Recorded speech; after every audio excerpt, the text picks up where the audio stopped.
Ramnarayan Pandey inter college बुसर में आप प्रिय अभिभावकों एवं प्यारे बच्चों आप सबका हार्दिक अभिनंदन वंदन एवं स्वागत है।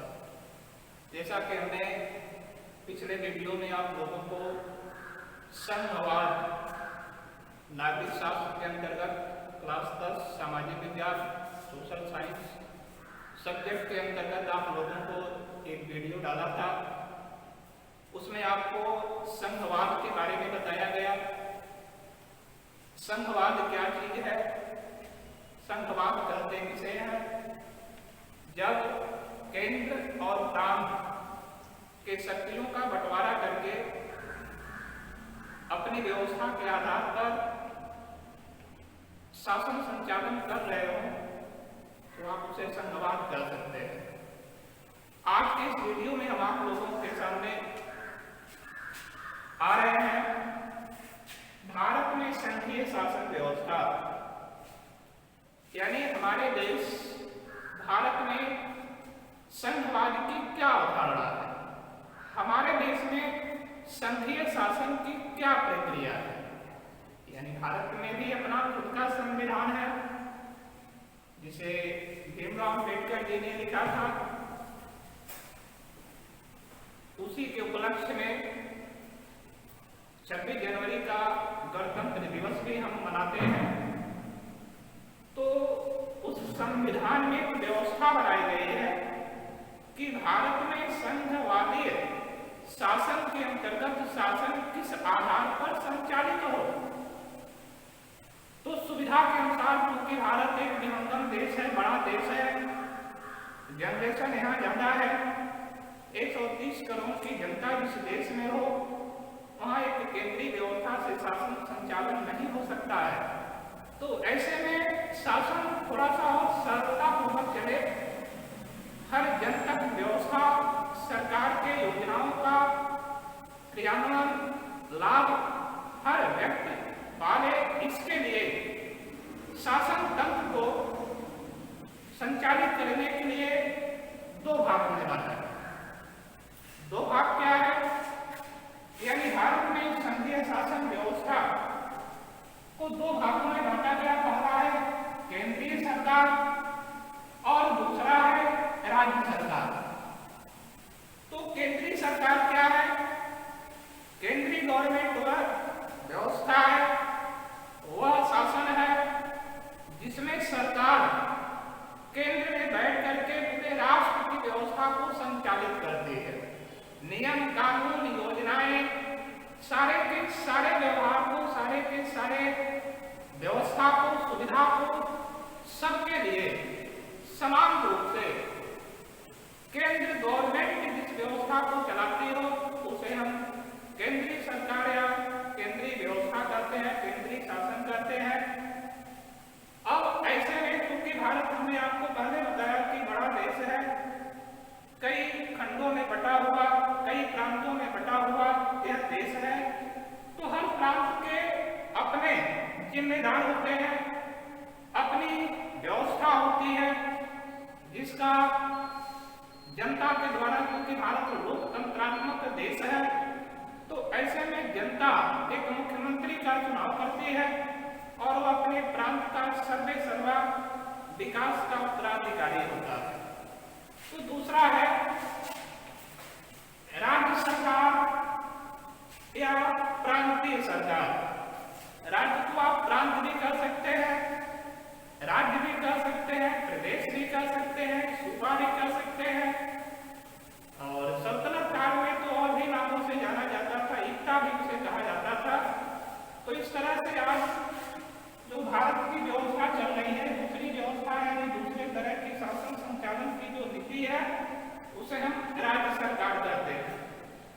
अब इसके बाद भी जब देखा गया कि भारत की व्यवस्था भी सही तरीके से चल नहीं पा रही है, लास्ट व्यक्ति तक योजनाओं का क्रियान्वयन नहीं हो पा रहा है, जो सुविधाएं हमें देना चाहिए, जो लाभ हमें देना चाहिए हम दे रहे हैं, लेकिन कुछ लोगों के पास तक सीमित हो जा रहे हैं। तो ऐसे में एक संशोधन किया गया। कैसा संशोधन किया गया? संविधान के 73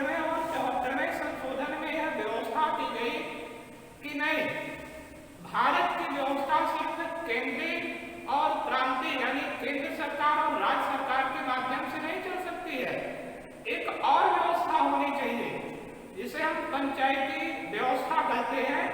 पंचायती व्यवस्था को प्राय 3 भागों में बांट दिया गया है, जिसे आप ग्रामीण स्तर की व्यवस्था को कर सकते हैं,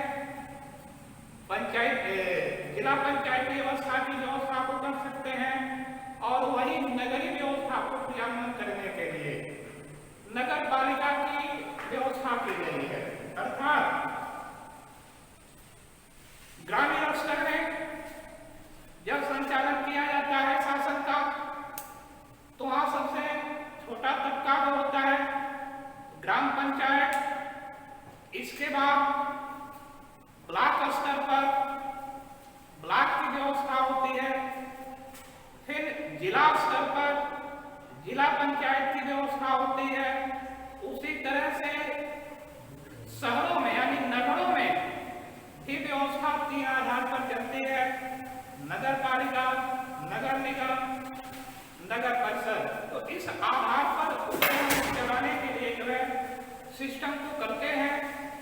तो भारत में इस तरह की व्यवस्था यानी पंचायती राज चुनाव की व्यवस्था के लिए एक तरीका बनाया गया, जिसे 73वें और 74वें संविधान संशोधन में डाला गया। तो जिला पंचायत के अंतर्गत क्या है? जिला पंचायत के अंतर्गत चुनाव लड़ा जाता है, उनका एक प्रमुख होता है जिसे हम जिला अध्यक्ष कर देते हैं।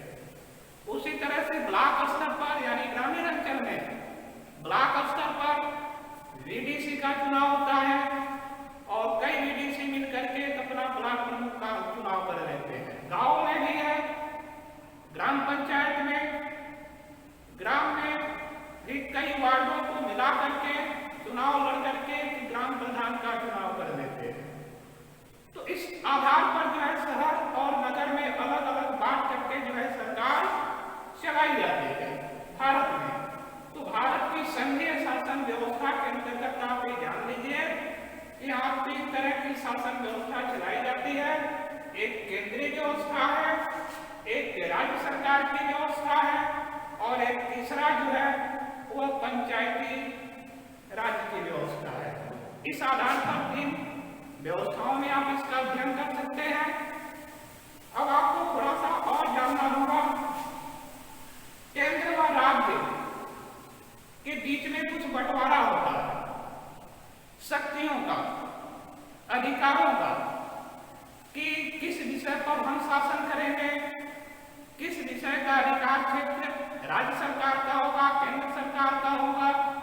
तो इसके लिए संविधान में व्यवस्था की गई है। संविधान में डाला गया है कि केंद्र और राज्य की शक्तियों को बांटने के लिए 3 स्टेप बनाया गया है। कौन सा स्टेप? 3 स्टेप। पहला स्टेप है संघ सूची, जिसे हम संघीय सूची भी कह सकते हैं या केंद्रीय सूची भी आप इसे कह सकते हैं। संघ सूची, संघीय सूची या केंद्रीय सूची। अब इस सूची पर यानी इस विषय में जो है इस विषय पर कानून बनाने का अधिकार सिर्फ केंद्र गवर्नमेंट को होता है।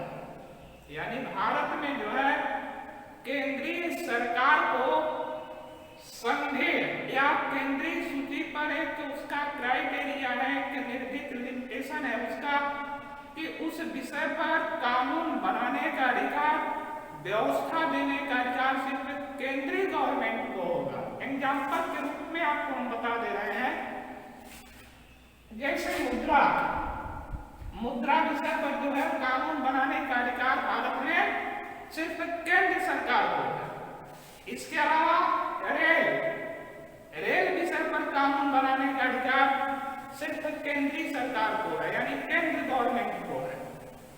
अगला है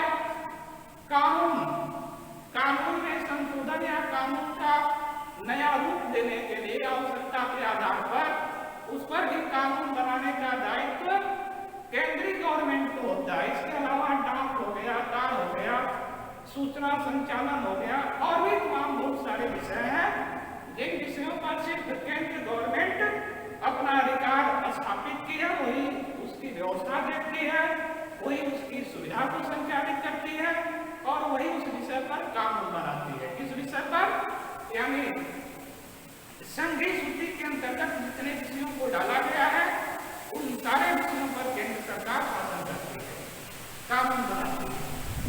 अगला है राज्य सूची, यानी प्रांत की भी अपनी सरकार होती है।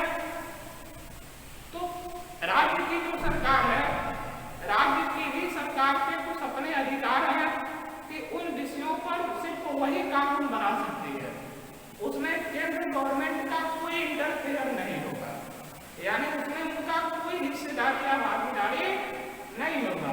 उसे हम राज्य सूची कहते हैं। दूसरा क्या है? राज्य सूची। राज्य सूची के अंतर्गत सरकार का जिन विषयों पर अधिकार होता है तो बहुत सारे विषय हैं। कुछ विषयों को हम बता दे रहे हैं, जैसे कृषि, कृषि से संबंधित, क्योंकि भारत एक कृषि प्रधान देश है, तो कृषि से संबंधित कानून बनाने पर अधिकार, कानून बनाने का अधिकार राज्य गवर्नमेंट को होता है। कृषि के अलावा सिंचाई हो गया, सिंचाई के अतिरिक्त पुलिस प्रशासन व्यवस्था हो गया, नागरिकों की सुरक्षा की जिम्मेदारी भी जो है राज्य गवर्नमेंट की होती है। तो इस आधार पर राज्य सूची पर जो विषय है इस पर राज्य सरकार अपना कानून बनाती है। अगला अंतिम है समवर्ती सूची।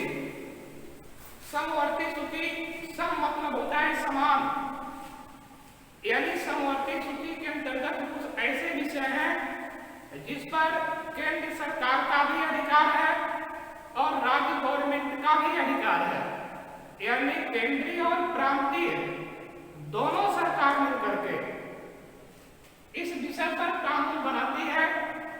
अब उसके अंतर्गत कौन से विषय हैं? जैसे शिक्षा, शिक्षा पर कानून बनाने का, अनुदान देने का, सुविधा देने का, व्यवस्था संचालित करने का अधिकार राज्य सरकार का भी है और केंद्र गवर्नमेंट का भी है। स्वास्थ्य, स्वास्थ्य से संबंधित व्यवस्थाओं का क्रियान्वयन राज्य सरकार भी करती है और केंद्र गवर्नमेंट भी करती है।